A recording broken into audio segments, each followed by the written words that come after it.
संत संमेलनात मुक्तानंद गिरी बापूजी महाराजांना पाठिंबा, आरोपांचा तीव्र निषेध।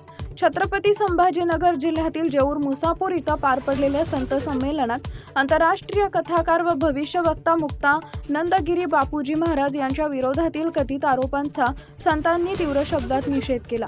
विविध भागातून आलेल्या साधू संतांनी एकमुखानं हे आरोप निराधार असल्याचं सांगत बापूजी महाराजांना ठाम पाठिंबा दर्शवला। कार्यक्रमादरम्यान उपस्थित भाविक व रुग्णांनी आपल्या भावना व्यक्त करत बापूजी महाराजांनी रुग्णसेवा व दरबार लवकर सुरू करावा अशी मागणी केली। काही रुग्णांनी गंभीर आजारांसाठी वेळेवर औषधं न मिळाल्यास उपचारात अडचणी येऊ शकतात अशी चिंता व्यक्त केली आहे। भाविकांनीही त्यांच्या सेवेमुळे अनेकांना आरोग्य लाभल्याचं नमूद केले। या संमेलनातून संतांची एकजूट दिसून आली असून समाजानं अपप्रमाणित माहितीपासून दूर राहून सत्य जाणून घ्यावे असं आवाहन करण्यात आलं आहे। टाइम्स ऑफ महाराष्ट्रासाठी छत्रपती संभाजीनगर प्रतिनिधी संतोष खाजेकर यांचा रिपोर्ट।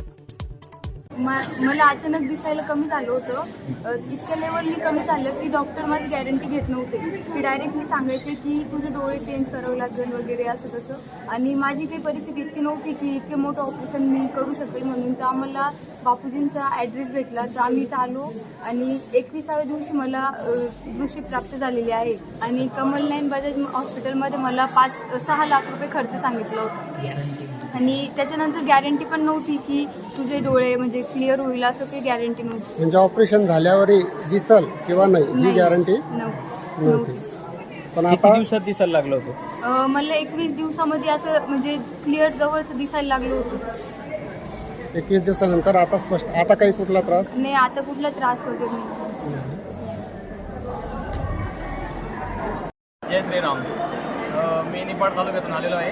बाबाजींचा खूप लहानपणीचा शिष्य आहे मी पण। इथं मी माझ्या आईला पण घेऊन आलो होतो आणि माझ्या बहिणी पण आल्या होत्या। माझ्या आईला दम्याचा खूप त्रास होता, कमीत कमी 8-10 वर्षापासून दम्याचा त्रास होता। बाबाजींचे औषधोपचार घेऊन तिला आता पूर्णपणे ठीक झालेली आहे। माझं नाव भाऊसाहेब दगडूजी गांगुर्डे, राहणार कळमदरे। मला जीबीचा कॅन्सर झाला होता।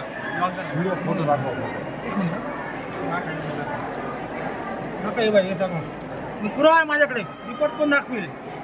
मी पहिले मला जेव्हा जीबीचा कॅन्सर झाला, मी आमच्या चांदवडला पहिल्यांदा मी आलो। जे पेशंट क्लिअर झाले त्या पेशंटचं पहिले मी मुलाखत घेतली, त्यांना विचारलं कसे काय, त्यांनी सांगितलं मी आलो। औषध सुरू झाले। बापूजी काही जास्त पैसे घेत नाही, काही करत नाही, फीज फार कमी आहे। डॉक्टर लाख रुपये स्वीकारता, काय करता माहीत नाही। आता हे चालू करा, बाकीचे पेशंट विकत असतील काही मरून जातील। या लोकांवर यांनी जे बंद पाडलं त्यांच्यावर मानुषी संवादाचा गुन्हा दाखल झाला पाहिजे आज मी मागणी करतो। गृहमंत्रालयाच्यात लक्ष घातलं पाहिजे आणि कलेक्टर ऑफिस यांनी आदेश दिला पाहिजे यांच्या पोलीस आयुक्तालयाला, असं मी मागणी करतो।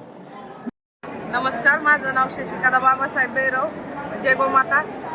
मी माझे नातेवाईक बोलवले होते भुसावळवरून, त्यांना पण आराम पडला। संभाजीनगरवरून बोलवले, त्यांना पण आराम पडला। काय आजार होता त्यांना शुगर होती, एक पेशंटला कॅन्सर होता, किडनीवालीचं तर ॲम्ब्युलन्स घेऊन आले होते इथं। ते त्यावेळेस आले, त्यावेळेस झोपून आले। आता दुसऱ्या वेळेस 2 वेळेस आले तर चालत आले। आता याच्यानंतर त्यांची तब्येत चांगली। आणि एक पेशंट मुंबईहून आलं, ते जर त्यांची परिस्थिती नाजूक होती तर बापूजींनी त्यांचे पैसे, फीचे पैसे वापस देऊन टाकले, फक्त औषधाचे पैसे घेतले होते। त्यांना पॅरालिसिस होता। आता त्यांना फरक आहे का? हा, एकदम छान फरक आहे। बापूजीवर जे आरोप करताय ते काय? खोटं आहे, सगळं खोटं आहे, सगळं खोटं आहे, त्याच्यामध्ये काही एक तथ्य नाही, नाही। काहीच नाही। आणि तुम्हाला माहिती, पपई खाल्ल्याने किती त्रास होतो उन्हाळ्या दिवसाचा, बरोबर, ते सगळं खोटं आहे। मी चेतन प्रभाकर जाधव। माझ्या वडिलांना 6 ब्लॉकेज होते, डॉक्टरांनी बायपास सांगितलेलं होतं। बापूजीकडे आलो, बापूजींनी औषध दिलं। आता माझ्या वडिलांना 50 ते 60% फरक पडला आहे। बापूजीचे खूप आभार आणि बापूजींनी ते लवकरात लवकर चालू करावं अशी आमची इच्छा आहे। जयश्री विरुद्ध जे काही कोणी काही बोललेलं असेल त्याच्यात काही तथ्य नाही हे आम्ही स्पष्टपणे सांगतोय। बापूजी आमचे देव अवतार आहे। राणा गायकवाड, राहणार पानवी, तालुका वैजापूर, जिल्हा संभाजीनगर। माझा वालचा प्रॉब्लेम होता, डॉक्टरने मला ऑपरेशन सांगितलं होतं। कधीपासून सांगितलं? मी 5ला असतानापासून त्रास होता, मेडिकल वगैरे चालू होतं माझं। आता एक बी गोळी नाही, बापूजीकडे आल्यापासून मला एक बी गोळी नाही। ऑपरेशन कॅन्सल केलं बापूजीने। बापूजींना काही जास्त खर्च घेतला का कसं? नाही, बापूजी फक्त मेडिसिनचाच खर्च घेतला, बाकी कोणताही रुपया नाही घेतला माझ्या। आता तुम्हाला आराम आहे? आता एकदम 4 वर्षापासून काहीच त्रास नाही मला। मी पेशंटच्या वारी आल्या तुम्हाला इथं मुस्लिम दिसणार, हिंदू दिसणार, सगळ्या समाजाचे लोक या ठिकाणी येतात. अक्षरशः तेलंगणावरून ख्रिश्चन समाजाचे लोकसुद्धा येतात. कॅन्सर आजार हा असा भयानक आजार आहे आणि त्याची जी ट्रीटमेंट आहे ही साधारण माणसाच्या आवडीच्या बाहेर आहे.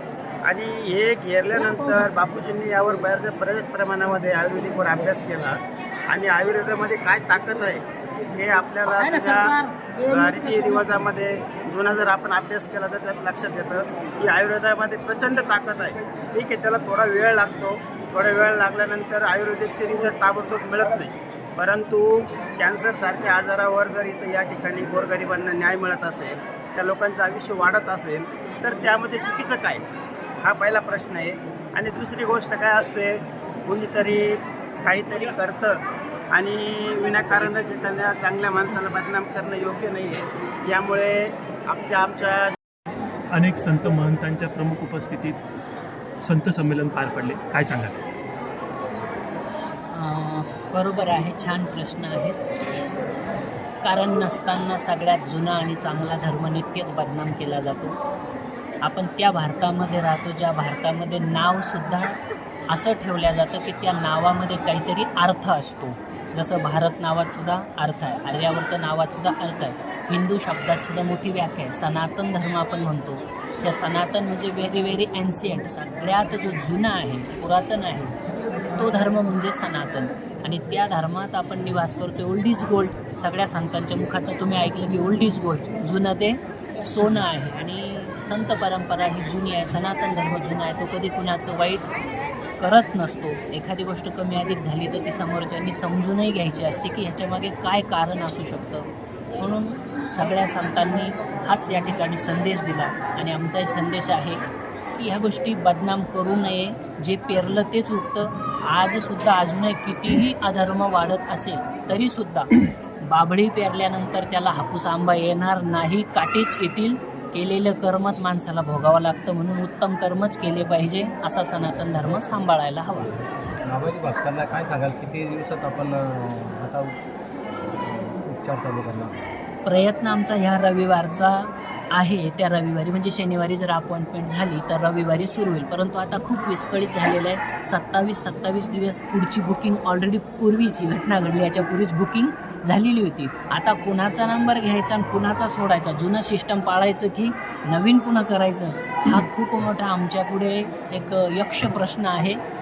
त्यामुळे आम्ही त्याच्यावर लवकरच मीटिंग घेऊन आणि लोकांना औषधी कशी मिळेल आणि दुःखी लोक जे रडताय, पदर पसरताय, त्यांच्यापर्यंत आपली औषधी अमृत जाऊन त्यांना आरोग्य कसं मिळेल, लवकरात लवकर ह्या 2-5 दिवसात आम्ही प्रयत्न करणार आहोत.